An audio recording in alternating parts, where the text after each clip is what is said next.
Hello friend, तो ये है हमारा आईसीयू और तुम देख सकते हो कि जो बायोमेडिकल वेस्ट जो कहते हैं ये नीडल है।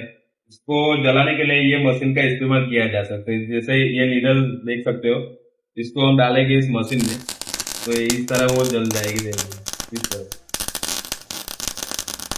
इस तरह आगे जो उसका जो पिन पॉइंट होता है चुभने जैसा, वो गल के राख हो जाएगा। इसको फेंक देना है।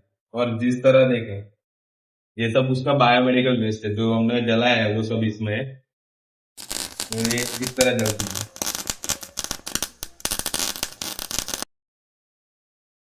और ये हमारा वेंटिलेटर मशीन जो आप देख सकते हो, कुछ जादूगरी तरीके से उसको हम पकड़ते हैं और उसका ये बायोमेडिकल वेस्ट चलती इस तरह नीचे आ जाता है। इस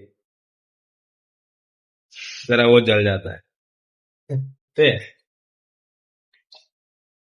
और ये ईसीजी मशीन है वो, ये ईसीजी मशीन है, ये सब उसकी लीड्स वगैरह है। और वो है इक्विशन मशीन जो इसमें इक्विशन, और वो आगे वो डिफेक्ट मशीन है जो इससे इस तरफ दिखाओ मेरी तरफ। तो इस्त्री करके स्पॉट देते हैं ना, वो इससे देता है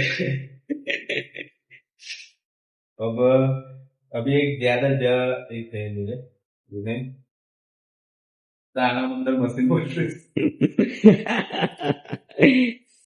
तो चलिए फिर मिलते हैं दूसरे व्लॉग में। लाइक करें, सब्सक्राइब करें हमारे चैनल को प्लीज।